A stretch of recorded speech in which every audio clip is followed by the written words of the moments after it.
Hello guys, welcome back to my channel. दिन की शुरुआत हो चुकी है और मैं सो के उठ चुकी हूँ। मेरा घर काफ़ी ज़्यादा फैला हुआ है। मेरे हस्बैंड जॉब पर चले गए हैं। अभी मुझे पूरा घर समेटना है, मुझे अभी खाना भी बनाना है। आज एक मेहंदी का ऑर्डर भी लगा था, उसे भी आज कंप्लीट करना है। मैं मेहंदी लगाने जाऊँगी और मैं आप सबको दिखाऊंगी मेरी मेहंदी कैसी है। प्लीज़ आप सभी लोग बताने कि मैंने मेहंदी कैसी लगाई है। तो गाइस, मेरा रूम क्लीन हो चुका है। अभी फ़िलहाल के लिए मुझे बहुत सारा काम बाकी है कि मेरे कपड़े भी पड़े हैं, बर्तन भी पड़े हैं, खाना भी बनाना है, नहाना भी है।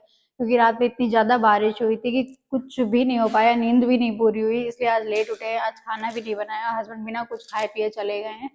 तो अब चल लेते हैं कि बाहर का काम में सारा निपटा लेते हैं, उसके बाद मैं आप सभी लोगों से मिलती हूँ नहा। हेलो गाइस, मैं नहा धो के रेडी हो चुकी हूँ। मेरा सारा काम भी खत्म हो गया, मैं बिल्कुल फ्री हो चुकी हूँ। और मुझे मेहंदी ऑर्डर पे निकलना था 3 बजे। अभी बज रहा है, आपको बताती हूँ अभी कितना टाइम हो रहा है। अभी बज रहे हैं 2:45। लेकिन जब मैंने उन्हें कॉल करी तो उन्होंने अपनी टाइमिंग चेंज कर दी, क्योंकि उनके घर पे आज कथा भी है और कथा के साथ साथ उनके घर में कोई और काम करने वाला नहीं है, केवल उसकी मम्मी है, जो शायद उनका वेट थोड़ा सा हैवी है तो वो काम नहीं कर पाती है, तो इसलिए वो लड़की ही सारा काम करती है।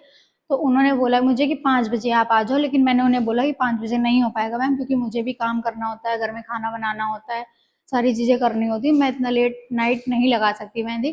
तो मैंने उन्हें बोला कि आप 4:30 तक या 4 के आसपास तक अपना काम ख़त्म कर लो, तो मैं आपकी मेहंदी लगा दूंगी। मुझे ऑलमोस्ट मेहंदी इंगेजमेंट मेहंदी लगाने में 2 से ढाई 3 घंटे तो लगेंगे ही लगेंगे, क्योंकि जितनी आप मेहंदी में क्लियरिटी देते हो, जितनी मेहंदी क्लियर होती है आपकी, उतनी उसमें अच्छा लुक आता है। जब मैं मेहंदी लगाऊंगी तो मैं आपको दिखाऊंगी, क्योंकि थोड़ी शेडिंग भी करनी पड़ती है, लुक भी देना पड़ता है, काफ़ी चीज़ें होती है। मेहंदी इतनी आसान चीज़ नहीं होती। सबको लगता है कि हाँ मेहंदी बहुत आसान होती है।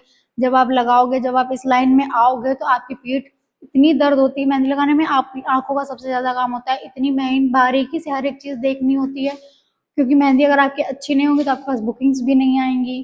तो हेलो गाइस, 4 बज चुके हैं, अब मैं अपने मेहंदी ऑर्डर पे निकल रही हूँ। तो हेलो गाइस, हम कैब से निकल चुके थे अपनी लोकेशन पर। वहाँ पर पहुँचने में मुझे बहुत टाइम लग गया, क्योंकि रास्ते में इतना कीचड़ था, सब जगह पानी, बारिश का मौसम, कहीं नाले खुदे हैं, कहीं सड़कें खराब हैं। तो वहाँ तक पहुँचने में मुझे बहुत ज़्यादा समय लग गया था। मुझे उसका घर भी नहीं पता था, अपने फ्रेंड से बात करी, फिर उसका मुझे घर पता चला। फिर गली के काफ़ी ज़्यादा अंदर जाकर के उसका घर था। फिर धीरे-धीरे चलते-चलते मैं जैसे ही उसके घर पहुँची, गाइस ये था उसका घर। फिर मैंने अंदर एंटर किया।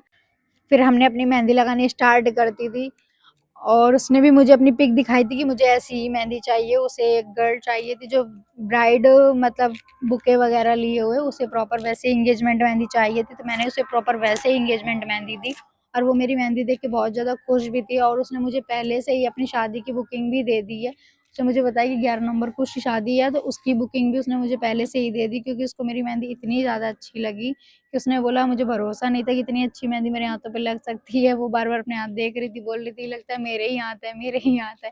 फिर मैंने उसके दोनों हाथों की मेहंदी कंप्लीट करी, रात काफ़ी ज़्यादा हो चुकी थी। फिर हम अपने घर के लिए निकल चुके थे। काफ़ी टाइम भी हो गया था, खाना-पीना भी बनाना था। आप टाइम देख सकते हो कितना ज़्यादा हो गया था। खाना भी बनाना था, लेकिन अब ये लग रहा था कि इतनी थकान थी मेहंदी लगाने के बाद, तो पीठ वैसे भी बहुत दर्द होती है। फिर ये हम लोगों ने डिसाइड किया कि हम लोग बाहर ही कहीं खाना खा लेते हैं, या कुछ अपना देख लेते हैं, आज घर चल के खाना नहीं बनाते हैं। इतना ज़्यादा थका था, फेस भी पूरा अजीब-सा हो गया था मेरा। फिर हम लोगों ने अपने पास के रेस्टोरेंट से खाना पैक करवाने के लिए गाड़ी रोकी, वहाँ से खाना पैक करवाया, फिर हम लोग निकल पड़े थे अपने घर के लिए। तो गाइस, घर पहुँचने में हम लोगों को लगभग 12 बज गया था, और ये रहा हमारा घर। आगे ऐसे ही व्लॉग देखने के लिए हमारे चैनल को सब्सक्राइब करिए, फॉलो करिए, एंड कमेंट में ज़रूर बताइए मेरी मेहंदी कैसी थी। तब तक के लिए बाय बाय, सभी को गुड